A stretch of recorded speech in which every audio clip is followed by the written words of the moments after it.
How we doing? Happy Saturday. Welcome to Flamesnation Live. Hopefully everybody is enjoying their weekend so far. It's Pat Steinberg along with you from the home studio. Just got back from the Saddle Dome about half an hour, 45 minutes ago. Day 3 of on-ice sessions for training camp in the books, and lots to talk about. Lots going on. Line combinations have been the same all 3 days heading into tomorrow, Sunday's preseason opener. So that is interesting to see. D pairings have had one change in the 3 days so far. We'll tell you about that in just a second. Preseason opener Sunday. They play 3 games in 4 nights to open their preseason schedule, and then a little bit of time off. Then I think they play 5 preseason games in 9 nights to finish their schedule before the regular season starts. A little bit later than normal on October 16th. Hope everybody's doing well. Who's in? I see Jordan was in first. We got lots of people with us. Who else? Garav, Mike, Jackson, Ryan, Josh, Benny, all in. And get your questions in, get your comments in. We've got lots to get to. What do you want to see in the preseason opener? What do you want to see from line combinations? What do you like? What don't you like so far? All of that on the live chat on Facebook Live. Get your comments in on the chat right now. As always, Flames Nation Live brought to you by our friends at DoorDash, where you can get in on the special offer for first-time users using the special Flames Nation Live promo code. For first-time users, if you want 25% off and free delivery, use the promo code FNLiveDD. Once again, promo code FNLiveDD if you want to get that 25% off your first order and free delivery. So this is what we can tell you about the line combinations and D pairings as to what we've seen to this point. The forward lines have been pretty much the same throughout. In fact, there has been no change in the middle group forward lines. Lindholm between Tkachuk and Coleman is kind of being trotted out as the de facto number 1 line, and then Monahan, Gaudreau, Mangiapane have been together the entire time. The one change that we saw today on day 3 that was different from the first 2 days, Hanifin up with Tanev. Zadorov had been playing with Tanev. He moves to play with Anderson, so essentially Hanifin and Zadorov swapping on D pairings. Those are the changes that we've seen, and really the only change we've seen so far in the 3 days of training camp so far. And, for the preseason game tomorrow, for the preseason game on Sunday, I don't think you're going to see exactly that look. I don't think, for instance, Monahan or Hanifin are going to be playing in the early stages of the preseason. I think they're going to take a little bit of time to get into preseason games. Monahan coming off the hip surgery. We talked to Noah today. He's feeling good, shoulders feeling good, but still wants a little bit of time to get back into the swing of things with practices, with pace, with stamina. So he's probably not going to get in this first preseason game either. But usually what you see on the preseason opener is usually you see like 3 NHL forward lines, like 3 lines that you would expect, maybe 2.5 lines that you would expect to be in an NHL regular season game, and usually 2 pairings that you would expect in a regular season game. And then the rest is kind of guys who are fighting or looking for jobs. You're probably going to see Markstrom in net tomorrow, at least to start, and maybe Vladar gets the second half, or maybe Dustin Wolf gets the second half. I don't know. And then a vastly different lineup come Monday when they go to Abbotsford to take on the Canucks. It'll be Vancouver icing a more NHL type lineup, and it'll be the Flames sending more young players, more bubble players, and less of the NHL veterans. That's kind of the way we're expecting it to go for the first couple of preseason games. Okay, what do we got on the live chat here?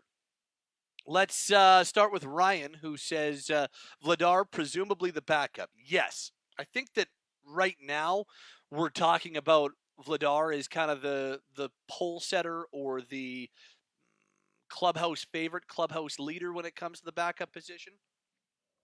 I think Adam Werner started the first on-ice session in that middle NHL group, but since that time, it's only been Markstrom and Vladar. So I would assume that unless Vladar does something to mess with that or does something to, in the preseason isn't very good, or Werner outplays him. That's really the only way that I think we're going to see any change.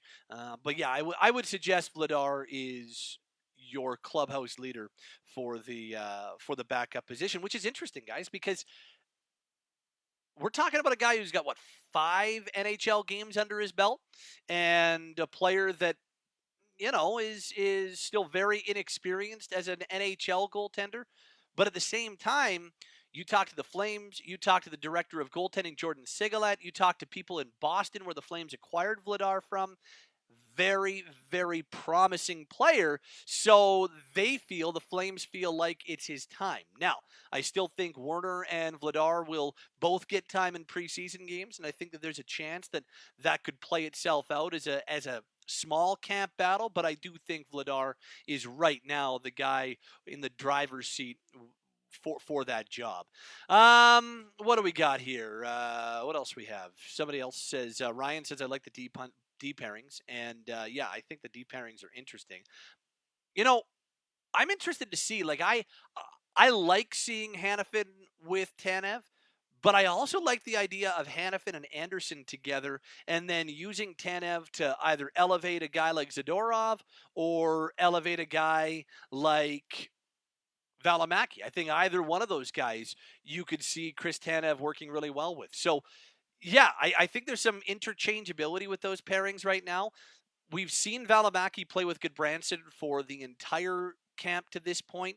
And then we've seen the top 2 pairings, if you will, have that swap of Hanifin and Zadorov. So the reason I like having Hanifin with Anderson and Tanev with somebody else is that I feel it gives you a little bit more depth and a little bit more balance in your 3 defense pairings. Whereas if you put Hanifin with Tanev, I understand that. We know how good they were last year, and that kind of creates a situation where you've got a clear number 1 pairing, then a number 2 pairing, and then it's a number 3 pairing. Whereas it just seems a little bit more balanced or dispersed or spread out if you have Hanifin playing with somebody else and then have Hanifin and Anderson, almost because we've seen that Tanev can kind of turn whatever pairing he's on into a number 1 shutdown pairing.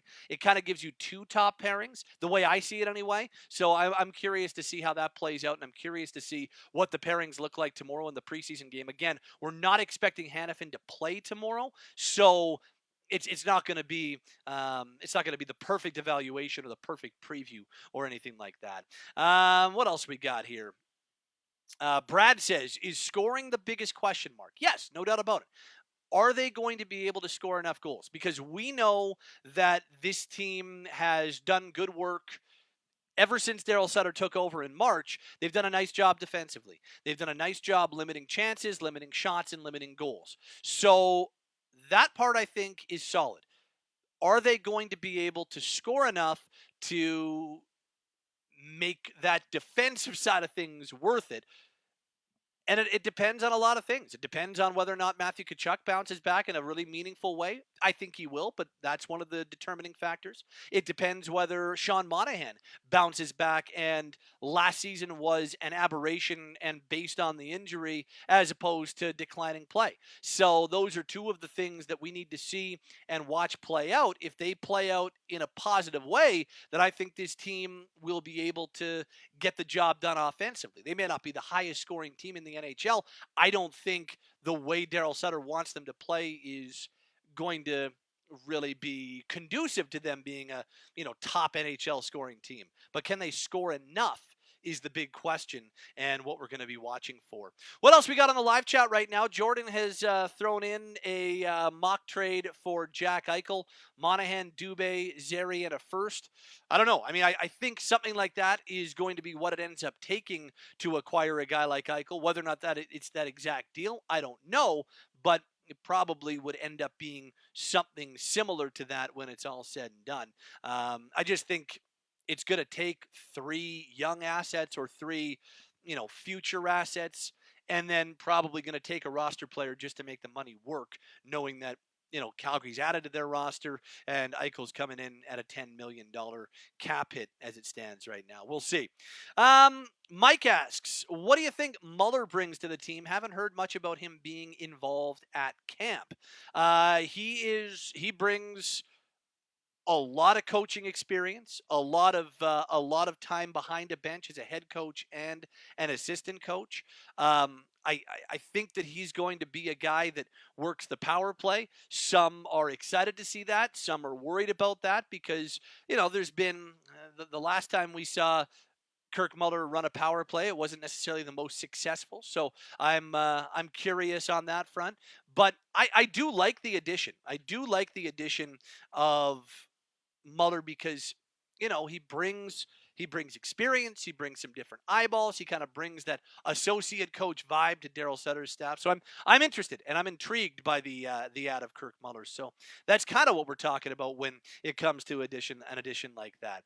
Just a quick reminder, this portion of Flames Nation Live presented by our friends at Deuce Vodka, where you can check them out at all of your local liquor stores in Alberta. And if your local fine spirits establishment does not carry our friends at Deuce Vodka, make sure they get them in. Deuce Vodka, available wherever fine spirits are sold in this province. Let's continue along with our live chat. Lots going on, lots of questions. Brooks asks, are we a better team this year? Are they a better team this year, or does Treliving need one more move to bolster the top six? Well, what I'd say to that, Brooks, is I believe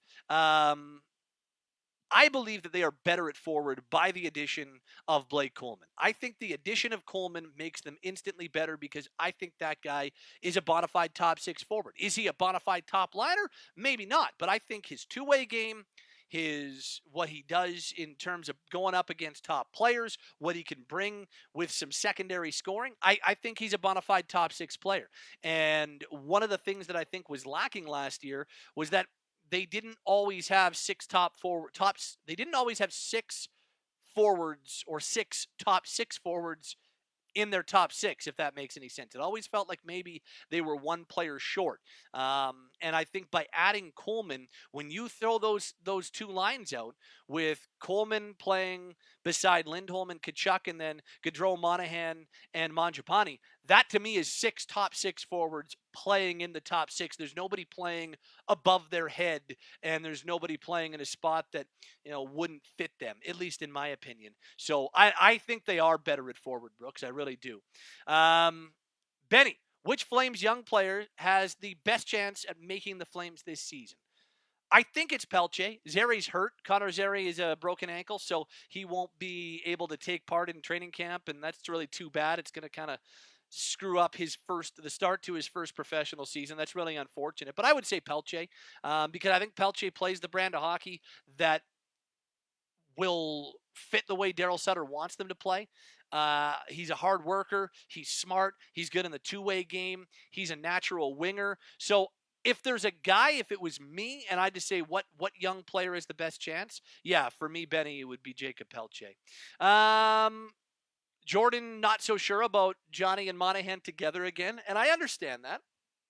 The only thing I would say to that, Jordan, is that I am curious about it because I think the revelation about Sean Monahan and how long he played injured last year, how many games he was hurt for, that gives me at the very least some intrigue as to what Monahan and Gaudreau could be again this year. Because Monahan told us on day one of training camp that hip injury started to bother him 6 games into the season. That's when he sustained the injury. So basically the whole season with that injury. If Monahan's at 100% and if he can be back to the 25 goal, 30 goal threat that we're used to him being, then I think that top line with Lindholm, Coleman, and Tkachuk taking all the tough matchups and kind of being the first line, and then having that shutdown line of Backlund, Pitlick, and Dubé really opens up the Monahan line to do some damage. So I understand, Jordan, but I'm curious. And I think that there is a chance that they could, I'm not saying it's a guarantee, but I think there's a chance that they could find some of that old magic that they've had before. We'll see and I think Mangiapane's got a chance to be a real fit there because I see Mangiapane very similar to what Lindholm is, maybe a Lindholm light. Not that light, but, kind of similar to how good a fit Lindholm was on that line with them. I could see Mangiapane being that same thing. Travis, Pat, so happy for hockey to be back. Is this team going to make the playoffs? I don't know, Trav. Come on, that's early. I think they've got a shot at making the playoffs because the Pacific Division is a bad division. I mean, I think there's one bona fide, no questions asked playoff team in Vegas. I know a lot of people, if Edmonton's goaltending isn't a disaster, I think the Oilers will make the playoffs too. If Mike Smith and Mikko Koskinen aren't good, though, if Smith goes back to the form he was in 1920, then I could easily see the Oilers slipping back to the middle of the pack. So I see Vegas. Then I maybe see Edmonton at the top of the second tier, but I see a second tier with the Oilers, the Flames, the Canucks, Seattle, and probably Los Angeles fighting for 2 spots. And maybe Edmonton gets that second spot, but I think the Flames have a chance just because the division, to me, Trav, is pretty wide open. Josh asks, who do you think is going to be the top goal scorer this year? I say Lindholm. I'll go Lindholm. I don't know, JF, about the ability to watch tomorrow's game. I believe. I don't even know for sure if the Flames website is streaming it. I think they will. You can always listen on the radio. Always listen live on Sportsnet 960 The Fan, though, or online at sportsnet.ca/960. JF follows up. What about all that hate for Monahan? He had a bad season. Give him a chance, and we'll see. Like, the criticism warranted the last couple of years in a lot of ways, but we'll see how much the injury really played in. And yeah, Jimmy, I know. 1920, I get confused by that too. It's like the 2019-2020 season, not to the year 1920. This from Brooks. Mangiapane playing with Monahan and Johnny reminds me of when Hoodler played with them, and that was Monty and Johnny's best season in the NHL. I think their best season was the year that Lindholm was on their line, and then Hoodler that full year would be number 2. But I get what you're saying, Brooks. I do. There's potential. It's not guaranteed, but at the very least, there is some potential in that regard. Some time left for a few more comments on the live chat before we wrap up. Here's the latest news from Flames camp. They have trimmed their roster to 51. It is 5 goalies left after these cuts, 17 defensemen left after these cuts, and that leaves them with 29 forwards. So Lucas Siona, Cole Huckins, Cole Jordan, Rory Cairns, Ilya Nikolaev, Cameron Wynot have all been sent back to junior. You see those 3 players heading to the AHL, Coltrane Wilson, Greg Morrow, Reed Perepeluk. They're all heading to the AHL Stockton camp. And then those 3 players were on amateur tryouts. They've been released and sent back to their junior teams. So that's the latest. The training camp roster now down to 51 first cuts made by the Flames today. I think that's about it. That's about it on the live chat. That's a good way to wrap things up. We have got lots of Flames Nation live content for you coming up, though. Probably Pike and I will do one on Tuesday. So the Flames play preseason games Sunday and Monday. So we'll be along Tuesday, say around 5, 6 o'clock, and we'll do the next Flames Nation live then. So a reminder that you can always use that DoorDash promo code. It's FNLiveDD, FNLiveDD, and by doing that, you'll get 25% off your first order and free delivery. Once again, FN Live DD for 25% off your first order and free delivery. Be kind to one another. Be well. We will talk to you on Tuesday on another edition of Flames Nation Live. Enjoy the preseason game. If you're going tomorrow, enjoy keeping up with the preseason game. And hopefully, we've got lots to talk about when we reconvene on Tuesday. Have a great rest of your weekend, everybody. Stay safe. Be kind to one another. We'll talk to you soon. It's been another edition of Flames Nation Live brought to you by DoorDash.